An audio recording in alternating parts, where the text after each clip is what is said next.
Little one, run from these people immediately. Get up in the morning and go to your future mother-in-law's house, and you'll see everything my late grandmother told me in a dream the day before my wedding. And when I drove up to my mother-in-law's house, I froze at what I saw. But before I begin, I ask you to like and subscribe to the channel. Thank you and enjoy.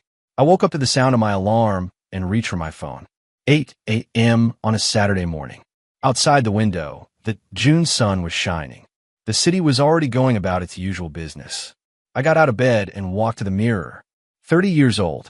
In 3 weeks, I'd be getting married. It felt strange to realize this. I'd lived alone for so long, gotten used to my independence, to the quiet in my apartment, to not having to answer to anyone. But now everything would change. I'd have a husband, a family, a new life. My name is Vera Koltsova. I've been working as a chief accountant for a construction company for 8 years now. Good salary, stable. I live in a 2-bedroom apartment in downtown, inherited from my parents. My father died 6 years ago. A year later, Mom moved to my aunt's place in the countryside and stayed there. She transferred the apartment to me. Real estate downtown is expensive. I understood that and treasured it. All my life, Grandma taught me to be strong, not to depend on men, not to bend, not to tolerate other people's rudeness. Grandma raised 2 children alone, worked 3 jobs, built a house with her own hands. When I was 10, she often repeated, "Trust people, but verify their words with actions." Not everyone is who they claim to be. Grandma died 4 years ago, quietly, in her sleep. I was 26, and I lost the person closest to me. Mom loved me, of course, but Grandma was special. She understood me without words, could sense when I was upset, even if I stayed silent. Sometimes I miss her advice. I went to the kitchen, turned on the kettle, and picked up my phone. 2 messages from Oleg. "Good morning, love. How did you sleep? We'll stop by Mom's this afternoon. She wants to discuss the banquet menu." Oleg Terekov, 37 years old. My fiancé. We met 11 months ago, completely by chance. He came to our company on business, processing some documents for his business. I was sitting in the reception area, checking invoices. He was waiting for the director. We struck up a conversation. Oleg was charming. Tall, fit, dark-haired with some gray, brown eyes, pleasant smile. Well-dressed. Gray suit, white shirt, polished shoes. He spoke confidently, with light humor. He told me he was in the business of supplying industrial equipment. He had his own small business, an office, a warehouse outside the city, several regular clients. After his meeting with the director, he invited me for coffee. I agreed. We spent 2 hours at the cafe, and time flew by. Oleg was an interesting conversationalist, asked questions, listened attentively, joked appropriately. At the end, he asked for my phone number. We started dating. At first once a week, movies, restaurants, walks along the waterfront. Oleg gave me flowers, not every time, but he gave compliments without being syrupy. He acted like an adult man who knew exactly what he wanted. I liked that. After a series of failed relationships in my 20s, I was tired of immature guys who didn't know where they were going. A month and a half into our relationship, Oleg suggested I meet his mother. I was a little nervous. Meeting parents is always a big step, but he reassured me, saying his mom was kind, that she'd like me. Nina Vasilievna Terekova lived in a private house on the outskirts of the city. When we pulled up, I saw a neat single-story house with a green fence, a well-kept garden with apple trees and vegetable beds. Everything was clean and tidy. Nina Vasilievna met us at the gate. A woman of about 60, short, thin, with short gray hair and a penetrating gaze. Dressed simply, dark sweater, black pants. A smile on her lips, but her eyes studied me intently. Inside, it smelled of fresh baking. The table was set. Cabbage pies, salads, compote. Nina Vasilievna seated me in the place of honor and began asking questions. Where do I work? What position? What's my salary? Do I own my home? Are my parents alive? The questions were direct, without ceremony. I answered honestly, accountant, stable salary, my own apartment downtown. Father deceased, mother living in the countryside. Nina Vasilievna nodded, listened, occasionally asked for details. At the end of lunch, she said she liked me, that Oleg needed a serious, hard-working woman, not some airhead, that she'd been dreaming of a daughter-in-law for a long time because her son was her only child and it was time for him to start a family. We left late in the evening. Oleg apologized for his mom's interrogation, said she'd had a hard life. Her husband died young. She raised her son alone, so she's cautious. I understood. Any mother wants to know who her child is connecting their life with. After that visit, we continued dating. Oleg sometimes came to my place. Sometimes I went to his. He was renting a one-bedroom apartment on the outskirts, said he'd sold his own place a year and a half ago, invested the money in expanding his business, and was renting for now until the business paid off. The apartment was modest, a sofa, table, closet, nothing extra. 7 months into our relationship, Oleg started talking about marriage. He said we weren't kids anymore, that it was time to start a family. I wasn't in a hurry, I wanted to get to know him better, but he was persistent, gave gifts, kept saying he loved me, that he wanted to be together for life. I thought about it and agreed. I was 30. All my friends were long married, raising children. I was tired of being alone, and Oleg seemed reliable. He proposed at a restaurant on the waterfront, got down on one knee, pulled out a ring, asked me to be his wife. I said yes. People at neighboring tables applauded. Oleg was happy. Nina Vasilievna was also delighted when we came to her with the news. She hugged me, said now she'd have a daughter, that she'd been waiting for this for a long time. We set the wedding date for June 21st. 3 weeks until the celebration. There was a lot to do. Book a venue, send out invitations by address, prepare documents. I started with the venue. Oleg said there wouldn't be many guests, about 30 from both sides. I found a cozy place downtown, inexpensive but decent. Ordered the banquet, paid a deposit. The manager gave me a list of dishes to choose from, said the final menu needed to be approved a week before the event. Then the dress. I didn't want anything puffy. I chose a simple cream-colored dress knee-length, without lace or sequins. Beige shoes with a small heel. Arranged to order a bouquet from a friend who's a florist, white roses and greenery. We invited few guests. On my side, my friend Sveta, a few work colleagues, my mom's sister from the countryside. 12 people total. From Oleg's side about the same. His mother, a couple of his friends, distant relatives. A modest wedding, without unnecessary fuss. That's exactly what I wanted. Everything was going well, but sometimes little things bothered me. For example, Oleg never invited me to his office. I suggested a couple of times that I stop by his work, see where he spends his days. He refused, said it was messy there, under renovation, uncomfortable to receive visitors. Promised to show me later when everything was in order.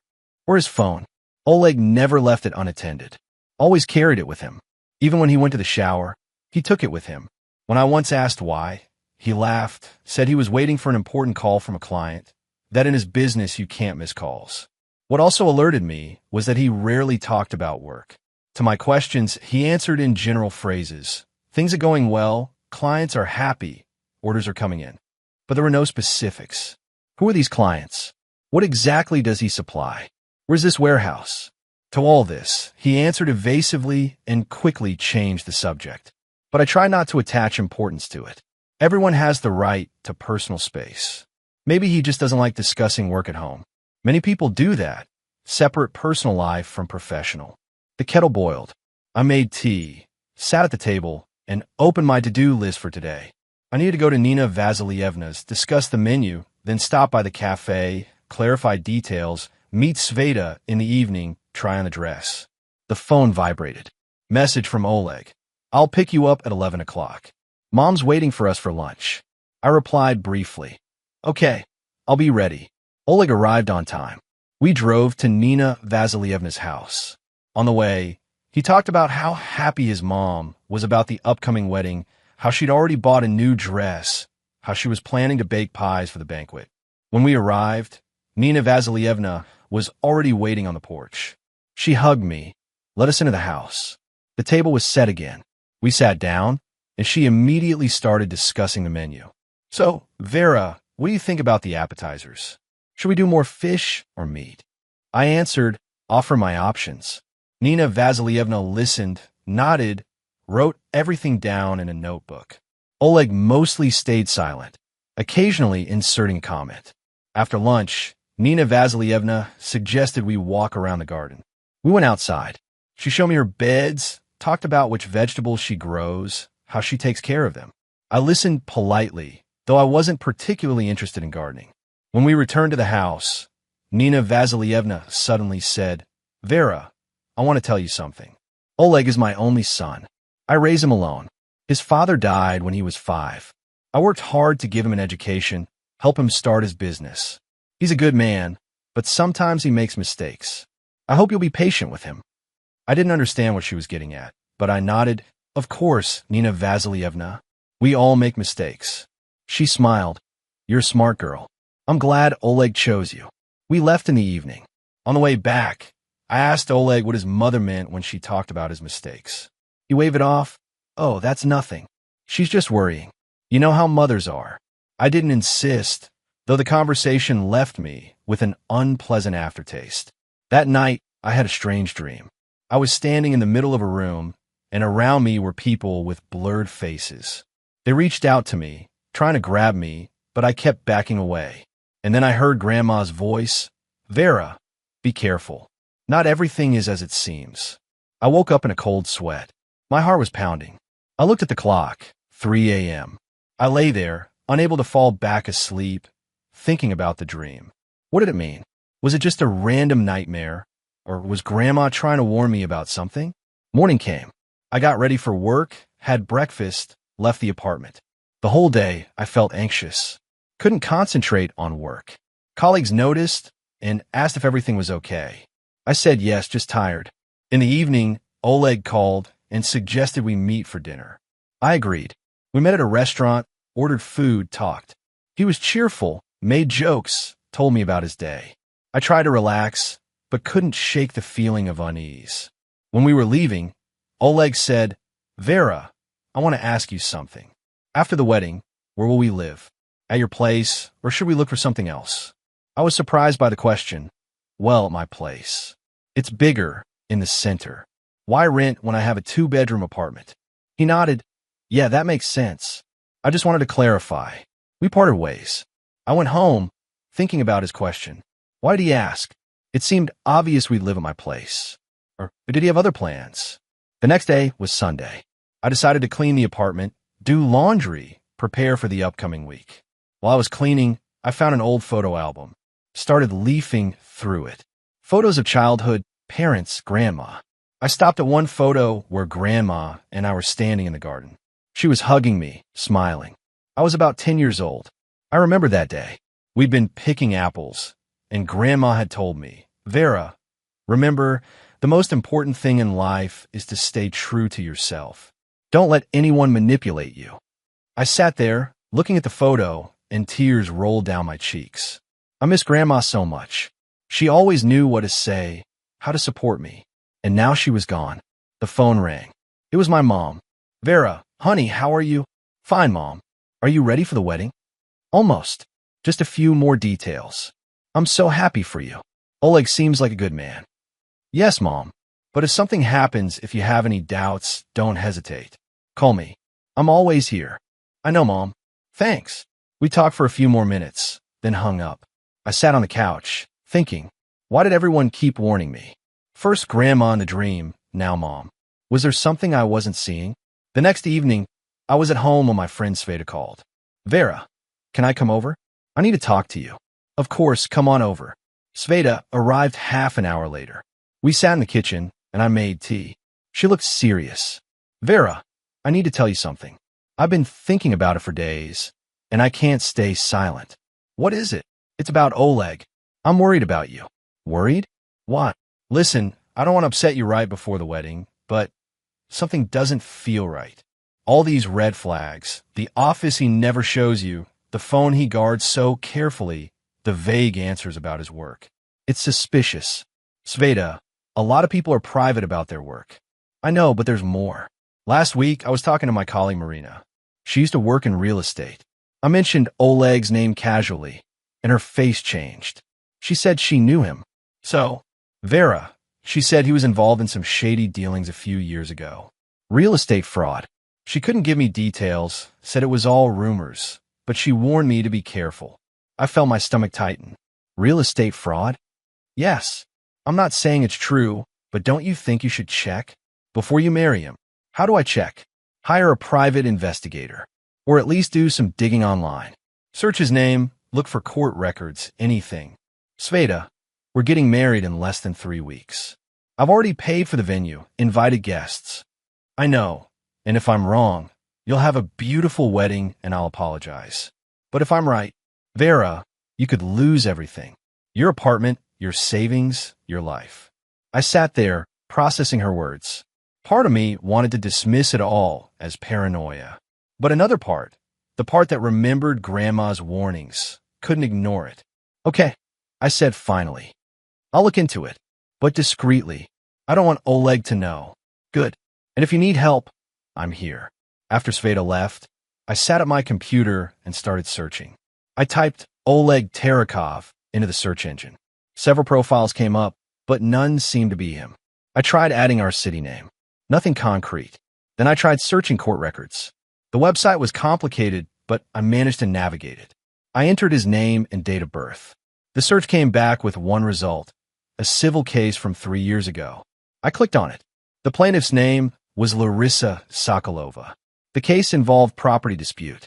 The details were vague, but it mentioned fraudulent misrepresentation and unjust enrichment. My hands started shaking. Larissa Sokolova. Could this be the Larissa that Sveta's colleague mentioned? I searched for Larissa Sokolova on social media. Found several profiles, but one stood out. A woman in her 30s, living in a town about 100 miles away.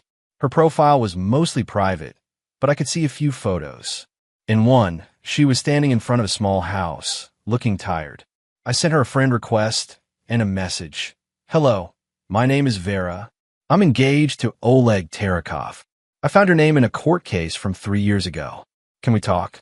It's urgent. I hit send and waited. An hour passed. 2 hours. No response. The next morning, I woke up to a notification. Larissa had accepted my friend request and replied, "Call me.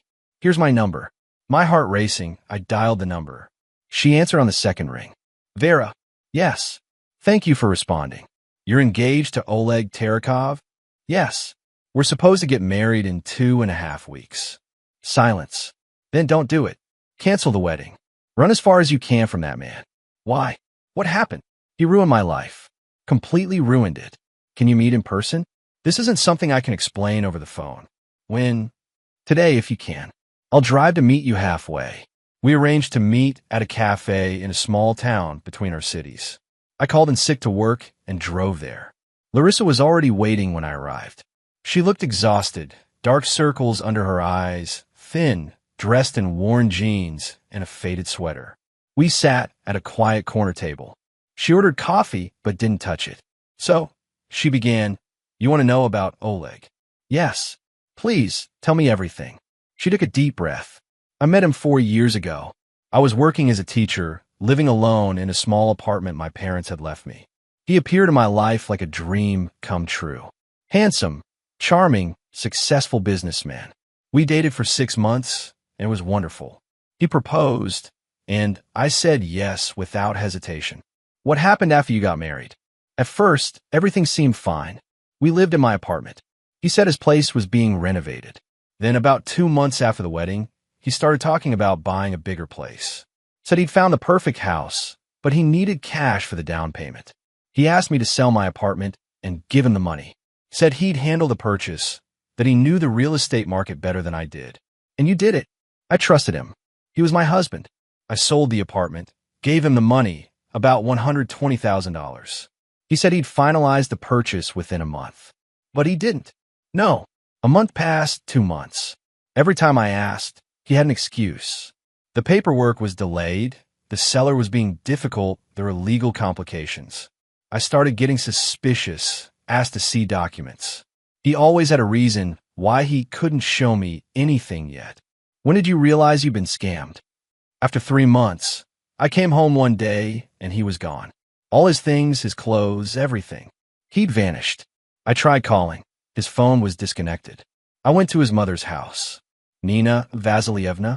Yes. She acted shocked, said she had no idea where he was, that he must have had an emergency. But I could see it in her eyes. She knew. She was part of it. Did you go to the police? Immediately. But they said there wasn't enough evidence. I'd voluntarily sold my apartment and given him the money. He produced some forged documents showing he'd invested it in a business venture that failed. Legally, they couldn't prove fraud. The case went nowhere. What did you do? I moved away, started over. Took a job in another town, rented a tiny room. It took me 2 years to get back on my feet, and I'm still not recovered financially. I lost everything, Vera. My home, my savings, my trust in people. I'm so sorry. Don't be sorry for me. Save yourself. If you're engaged to him, he's planning the same thing with you. That's how he operates. He targets women with property, women who live alone. He charms them, marries them, takes their assets, and disappears. But why would Nina Vasilievna help him? Because she's his partner. They do this together. It's a family business. I felt sick. Have there been others? Besides you? I don't know for sure, but I suspect yes. When I was researching him after he left, I found hints of other cases, other women. But most people don't want to talk about being scammed. It's embarrassing. Do you remember any names? There was one woman someone mentioned to me. Ksenia something. I tried to find her, but couldn't. Ksenia. Do you remember a last name? No, sorry. But if you can find her, she might be able to help. We talked for another hour. Larissa gave me all the details she could remember. Dates, places, names of people who might have information. When we parted, she hugged me. Please, Vera, don't make the same mistake I did. Don't trust him. I won't. Thank you for telling me. I drove back to the city in a daze. Everything Larissa said fit with my suspicions. But I needed more proof. I needed to find this Ksenia. That evening, I sat down with my laptop again. I searched for variations of Ksenia and Oleg Terekov. Nothing useful came up. Then I tried searching marriage records. It took hours, but finally I found it. Ksenia Markova, married to Oleg Terekov 3 years ago. Divorced 4 months later. I searched for Ksenia Markova on social media. Found several profiles, but none with photos that matched the approximate age. Then I had an idea. I searched for Ksenia Markova's family members. Among her friends list, I found a profile labeled as Ksenia's mother. I wrote her a message. Hello, I'm looking for your daughter Ksenia. Could you help me with contact information? The response came an hour later. Who are you? Why do you need my daughter? A friend of mutual acquaintances. I'd like to get in touch. Ksenia doesn't talk to anyone. Leave her alone. Please, it's important. We won't cause any harm. Long silence. Then a phone number appeared. Here's her number. But she doesn't like calls from strangers. I copied the number and called. Long rings, no answer. I tried again. More rings. She wasn't answering. Try later, I told myself. I put the phone on the table. Sveta was with me. Sveta, what do I do? The wedding is in less than 3 weeks. Guests are invited. The venue is paid for. Cancel the wedding. Just like that? Based on one woman's words. Based on facts. Oleg hid that he was married before. He doesn't show you his real business. His ex-wife lost her apartment. Another victim disappeared. This isn't a coincidence. But the documents. Nina Vasilievna showed me documents. Documents that could be fake. Vera, are you a lawyer? Can you tell real documents from forged ones? No. Exactly. Listen, let's do this. I know someone, a private detective. He can fully investigate Oleg, find all the information, and then you'll know exactly who you're dealing with. A private detective costs money, not as much as losing your apartment. Vera, this is your life, your property. You need to know the truth. I thought about it. Sveta was right. Better to spend money now than lose everything later. Okay, give me the contact. Sveta called the detective right there with me. His name was Mikhail. His voice was calm, businesslike. Mikhail, my friend needs help. She wants someone investigated before her wedding. Understood. Name: Oleg Terekov, 37 years old. What do you need to find out? Everything. Biography, marriages, divorces, business, debts, criminal record, everything you can find. Timeline: as fast as possible. The wedding is in 2.5 weeks. I'll have it done in a week. Payment after results. How much? Mikhail named a price. It wasn't cheap, but I agreed. Sveta gave him my number. I sent Mikhail Oleg's photo, addresses, all the information I knew. He confirmed receipt. Now all I could do was wait. The next few days were tense. I continued preparing for the wedding, meeting with Oleg, but inside I was gnawed by doubt. Every time he said something about work or the future, I analyzed his words, looking for lies. Oleg didn't seem to notice anything, or pretended not to. We discussed wedding details, chose the cake, coordinated the banquet program. Everything moved forward as planned. After 3 days, I tried calling Ksenia again. This time, someone answered. Hello. A woman's voice, quiet and cautious. Hello. Is this Ksenia? Yes. Who is this? My name is Vera. I'm sorry to bother you. I got your number from your mother. My mother? What? I wanted to talk to you. It's important. About what? About Oleg Terekov. Long, heavy silence. I don't want to talk about that. Please, I really need your help. I'm about to marry him. More silence. Then, don't marry him. Why? He'll ruin your life. Ksenia, can we meet? Talk in person. Pause. Okay, but not in your city. I don't want to risk running into him. Where do you live? In a village about 30 miles from you. I can give you the address. I wrote it down. We agreed to meet the day after tomorrow, on Saturday. I arrived at the village at 10 a.m. A small place, private houses, quiet streets. Ksenia lived in a small house on the outskirts. She met me at the gate. A young woman of about 28, thin, pale. Dark hair pulled back in a ponytail, dressed in sweatpants and a gray sweater. Come in. We went inside. It was modest. Old furniture, linoleum on the floor, faded curtains on the windows. Ksenia led me to the kitchen, put on the kettle. Sit down. We sat at the table. Ksenia poured hot water into cups, added tea bags. So you've also fallen for his trap? I don't know. I'm trying to find out the truth. Ksenia took a sip of tea. I met him 3 years ago. I was working in a store then, renting a room. Oleg appeared like a savior, helped with money, gave gifts, said beautiful words. After 6 months, he proposed. I agreed. What happened after the wedding? We lived in my room. After a month, he said he'd found a good apartment option, but he needed money. I had a small apartment left to me by my grandmother. I sold it and gave him the money. He promised to buy bigger housing, and he disappeared a week later. His phone didn't answer. He wasn't at his address. I went to his mother. Nina Vasilievna said he'd gone on a business trip. We'll be back soon. I waited a month, then realized. Did you go to the police? Yes, but there was no evidence. I'd voluntarily sold the apartment, voluntarily given him the money. According to the documents, everything was clean. He even forged some receipt showing he'd supposedly returned the money to me. The police couldn't do anything. Where is he now? I don't know. After that incident, I never saw him again. I moved here to my in-laws' place. In-laws? Yes, I remarried to a good man. We live quietly, modestly. So you recovered. Financially, no. Emotionally, I'm trying, but the scar remains. Vera, don't repeat my mistake. This man is dangerous. I wrote down everything she told me and thanked her for her honesty. While I was leaving, Ksenia walked me to the gate. Be careful. If you decide to expose him, I'm ready to testify. Thank you. I returned home with a heavy heart. So Larissa was telling the truth. Oleg really is a con artist. He'd done this at least twice before, and I was supposed to be the third. The next day, Mikhail called. Vera, the information is ready. Can we meet? When? Tonight. At the cafe on Central Square. I'll be there. I arrived at 7 p.m. Mikhail was already sitting at a table by the window. A man of about 50, graying hair, calm face. In front of him lay a folder. I sat down, and he handed me the folder. Here's everything I found. I warn you, it's not a pleasant picture. I opened the folder and started reading.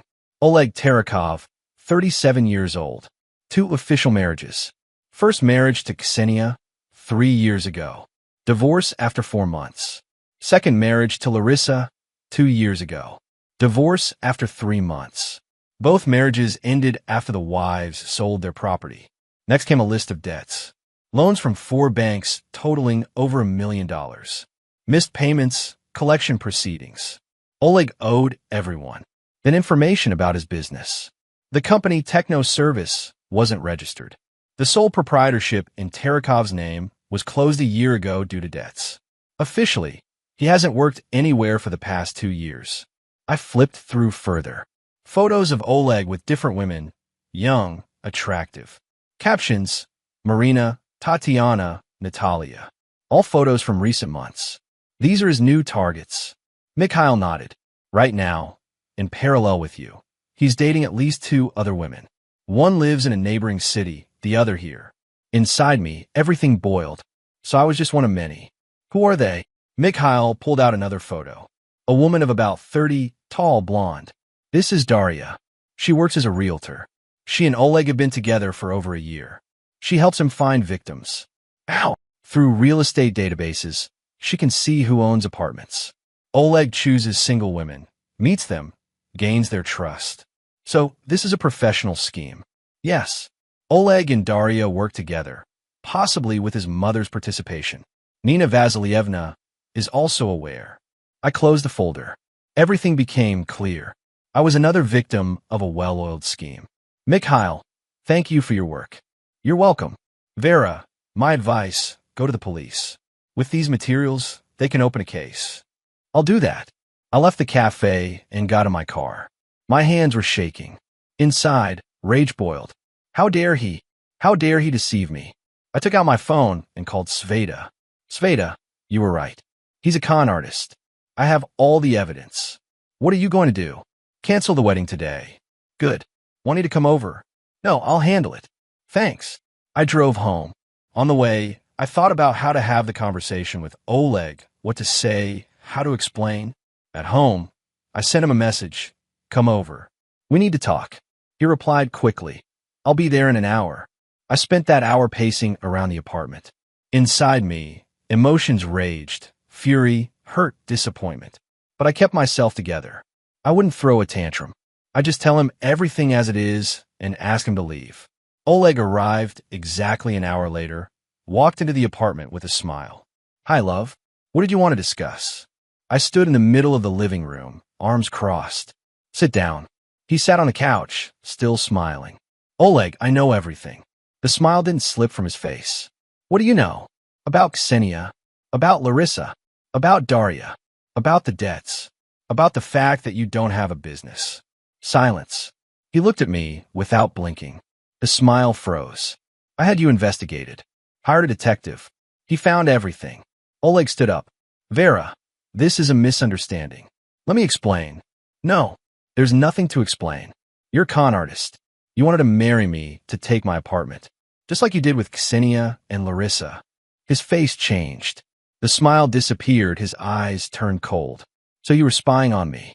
I was protecting myself. You're paranoid. I didn't flinch. Grandma had taught me not to fear male aggression. Get out of my apartment. The wedding is canceled. Oleg stepped toward me. You think it's that simple? I invested time and money in you. You owe me. I don't owe you anything. Leave before I call the police. He grabbed my arm, squeezed hard. You'll regret this. I yanked my arm free. I said leave. Oleg stared at me for several seconds, then abruptly turned and left, slamming the door. I stood in the middle of the room, breathing heavily. It was over. The wedding was canceled. I picked up my phone and started texting guests. Short messages. Wedding canceled due to personal reasons. I apologize.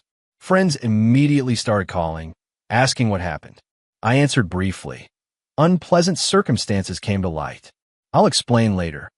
Then I called the cafe. The manager was unhappy but promised to refund half the deposit. Done. Now I needed to go to the police. The next day, I went to the station. The duty investigator listened to my story, looked at the documents Mikhail had given me. All right, we'll take your statement, but I warn you, the case will be complicated. Oleg acted legally savvy. Proving fraud will be difficult, but there are witnesses. Ksenia and Larissa are ready to testify. That will help. We'll question them. If they confirm, we'll open a case. I wrote out a statement, listing all the facts I knew. The investigator said he'd contact me in a few days. I returned home exhausted, lay on the couch, and for the first time in many days allowed myself to relax. It was all behind me. I'd saved myself. But 2 days later, something strange happened. In the evening, there was a knock at the door. I looked through the peephole. On the landing stood an unfamiliar woman, about 35, tall, blonde, well-dressed in a black coat and leather gloves.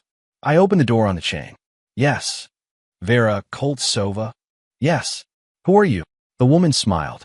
A cold, unpleasant smile. My name is Daria. I think you've heard of me. I recognized her from the photo in the detective's report.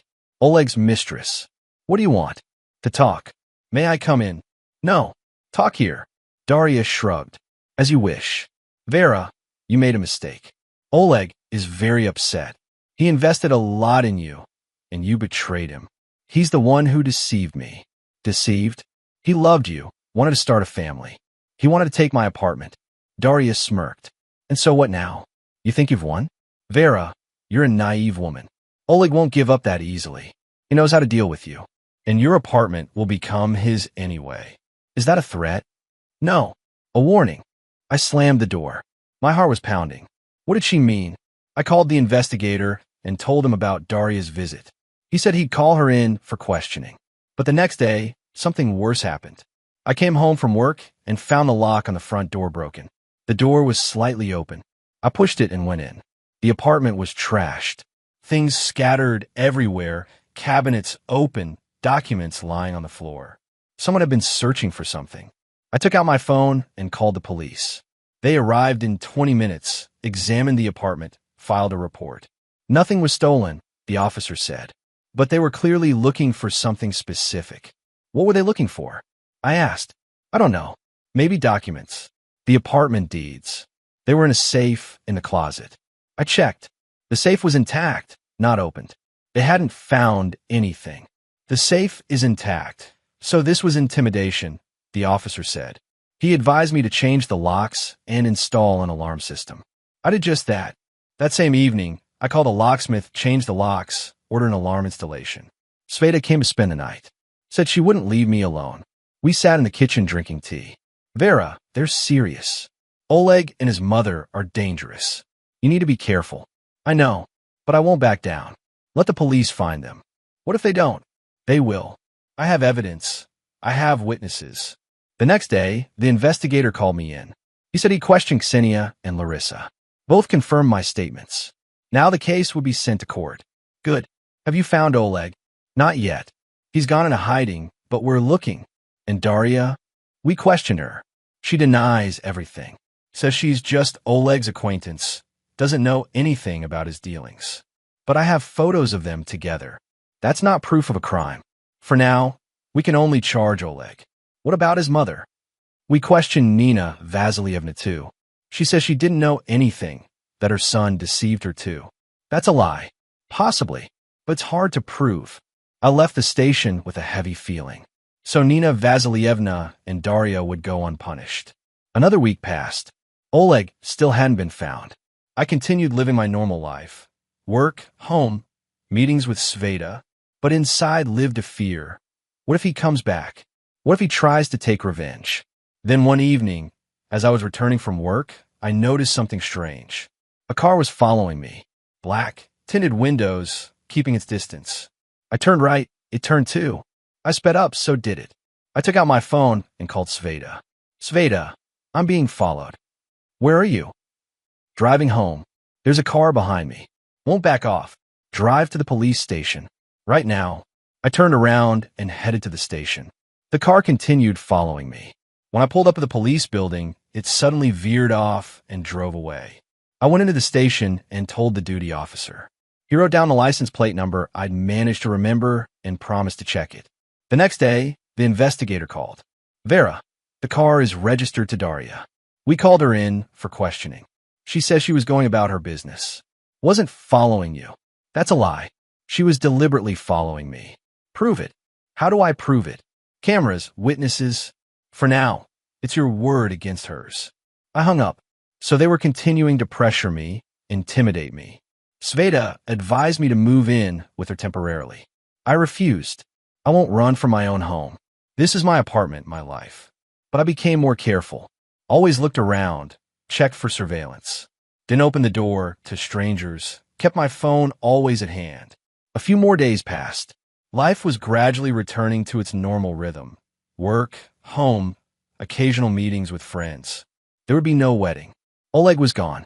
I was free, but inside remained a tension. I felt this wasn't over yet. Something had to happen. And then one night, I had a strange dream. I was standing in a dark room. In front of me was a door. I opened it and saw a long corridor. At the end of the corridor stood a person. I couldn't see the face, but I felt danger. I woke up in a cold sweat. My heart was beating fast. The clock showed 3 a.m. Outside the window was darkness. I got up, drank some water, tried to calm down. It's just a dream, just nerves. But the next day, something happened that made me remember that dream. In the morning, when I left my building, there was a note on my car. I unfolded it. You think you've won, but the game is just beginning. I looked around. The courtyard was empty. No one. I took the note and drove to the police station. The investigator looked at it, put in a file. Vera, this is intimidation. They're trying to break you. What should I do? Don't give in. Continue living your normal life. We'll find Oleg. Sooner or later, he'll surface. I left the police station with a heavy feeling. Sooner or later, he'll surface. But when? And what will he do? In the evening, Sveta called. Vera, I'm worried about you. Maybe you should really come stay with me for a while. No, Sveta, I won't let them drive me out of my home. But what if they do something? The police are looking for them.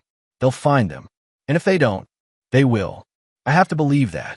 We talked for another hour. Sveta tried to convince me, but I held firm. This was my home. I wouldn't run.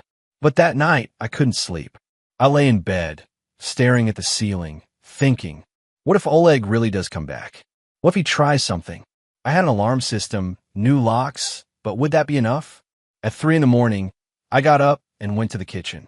Made tea, sat by the window. Outside, the city slept. Street lights glowed dimly.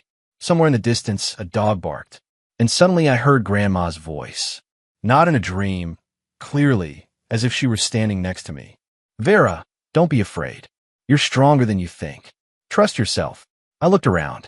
The kitchen was empty, but I felt her presence, her warmth. Grandma, I whispered. No answer. But inside, something settled. The fear receded. I felt calmer. The next morning, I woke up with a strange feeling, as if something had changed. I couldn't explain it, but I felt more confident. I went to work as usual. The day passed quietly. No strange calls, no suspicious cars. Evening came. I returned home, made dinner, sat down to watch TV. And then the phone rang. It was the investigator. Vera, we found Oleg. He's been arrested. My heart skipped a beat. Where was he? Hiding at a friend's place in another city. We've been watching him for a week. Today we moved in. What happens now? Now there'll be a trial. With all the evidence we have, the testimonies of Ksenia and Larissa, the detective's report, the financial documents, he'll definitely get convicted. How long? Hard to say. But given the number of victims and the amounts involved, he's looking at significant prison time. And his mother? And Daria? We're still working on that. But we have enough to charge them as accomplices. Thank you. Thank you so much. Just doing my job. Vera, you were brave. Not many people would have stood up to them like you did. I hung up and sat there, letting it sink in. Oleg was arrested. The nightmare was over. I called Sveta. Sveta, they got him. Well, thank God. Vera, I'm so relieved. Me too. Want you to come over? We can celebrate. No, not tonight. I just want to be alone, process all of this. Understand. But call if you need anything. I will. Thanks, Sveta, for everything. That night, I slept peacefully for the first time in weeks. No nightmares, no waking up in cold sweats. Just deep, restful sleep. The next few weeks were a blur. The police continued their investigation. They questioned me multiple times, asking for details, clarifying facts.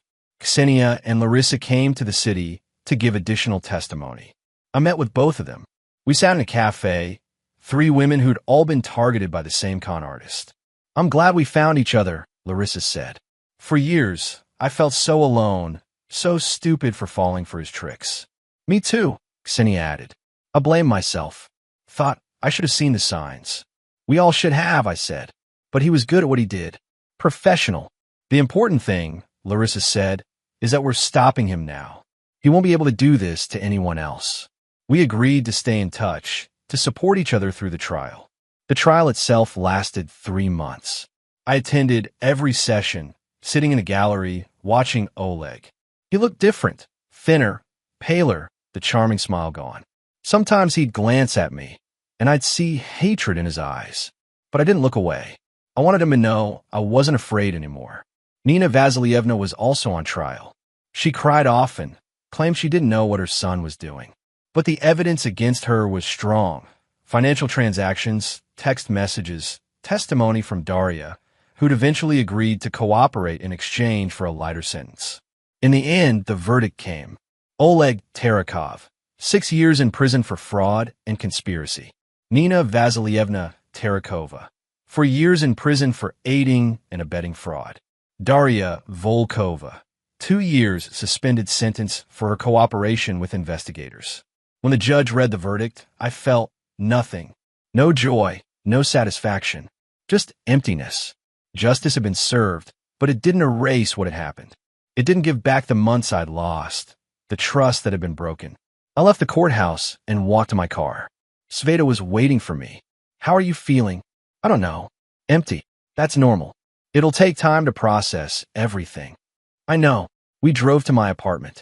Sveta made tea, and we sat in the kitchen, just like we had so many times before.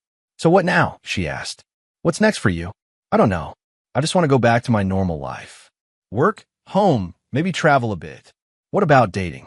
Meeting someone new? I shook my head. Not for a long time. Maybe never. I don't think I can trust anyone again. Vera, don't say that. Not all men are like Oleg. I know, but I'm not ready. Maybe I never will be. Life continued. I went back to work. Colleagues asked what had happened. I answered briefly. Personal problems. All resolved. Friends called, invited me to meet up. I declined. I didn't want to see anyone. Sveta came by once a week. We'd sit in the kitchen, drink tea, talk. She tried to lift my spirits, but I remained indifferent to everything. One evening, as I sat by the window watching the street, my mom called. We hadn't spoken in 2 months. Vera, sweetheart, how are you? Fine, Mom. I heard you had some troubles. I did, but it's all resolved now. Come visit me. Rest. Regain your strength. I thought about it. Maybe I really should leave, change the scenery. Okay, Mom. I'll come for a week. I went to the countryside a few days later. Mom met me at the house, hugged me tightly. My daughter, you've gotten so thin. I'm tired, Mom. I know. You'll rest here. The countryside was quiet, peaceful. I walked through the fields, helped Mom with chores, read books. Gradually, I started to feel better. One evening we sat on the porch, drinking tea. Mom looked at me intently. Vera, what's wrong with you? You seem so empty. I don't know, Mom. I'm just tired of people. Not all people are bad. I know, but I don't want to risk it anymore. Mom sighed. Your grandmother always said, life is risk, but without risk there is no life. Grandma, she saved me, Mom. Came to me in a dream, warned me. Mom nodded. She's always been near, and she's near now, protecting you. Tears came on their own. For the first time in a long while, I allowed myself to cry. Mom hugged me, stroked my head. Cried out, daughter. Cried all out. I cried for a long time.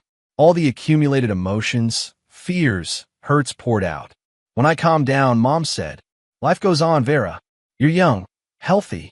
There's still a lot of good ahead. I don't want to get married. Then don't. Live for yourself. Enjoy each day. I returned to the city a week later. Felt a little better. Not completely healed, but alive. Sveta met me at home. So did you rest? Yes, a little. Good. Come on, I made dinner. We went up to my apartment. Sveta set the table. We ate, talked. She told me about work, about her family. I listened, occasionally commenting. When Sveta left, I was alone. Sat on the couch, stared at the ceiling, thought about life. Oleg was in prison. Nina Vasilievna, with a suspended sentence, stayed home. Daria also behind bars. I was free. I had my apartment, work, health. I'd won. But why did I feel like I'd lost? Because I'd lost faith in people, in love, in happiness. I got up and walked to the window. Below, people hurried about their business, lived their normal lives, fell in love, got married, divorced, fell in love again. And I didn't want it anymore. Didn't want to risk my heart. Didn't want to go through what I'd been through again. I'll get a cat or a dog.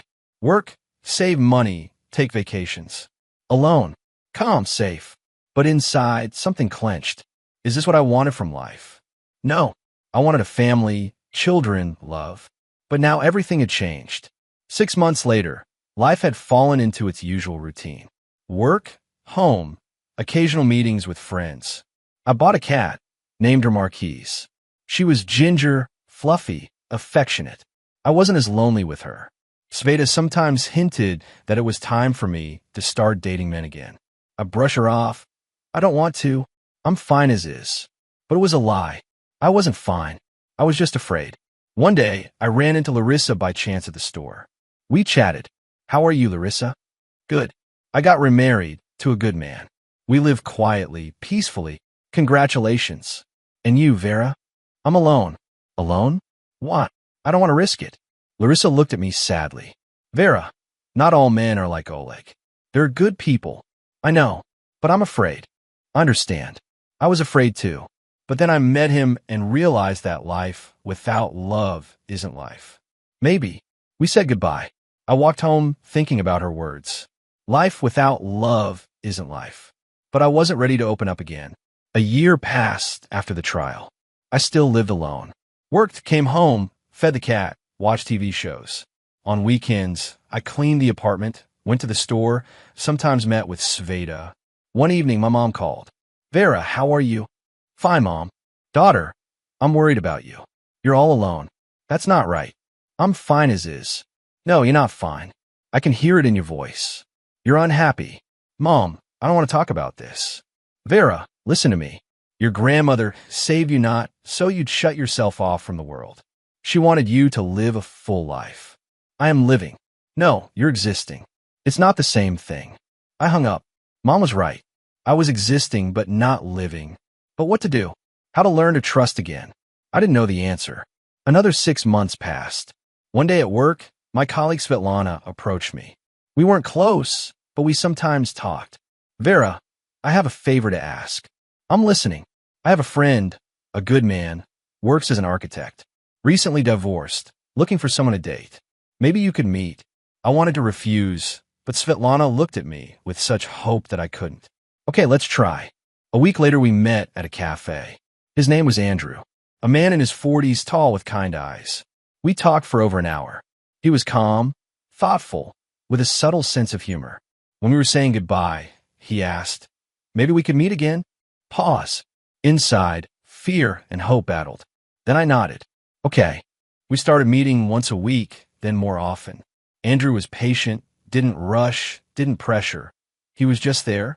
Gradually, I started opening up, told him what had happened. He listened without interrupting. When I finished, he said, Vera, I'm sorry you had to go through that, but not all people are like that. Give me a chance to prove it. I looked at him. In his eyes was sincerity. Okay, let's try. Another 6 months passed.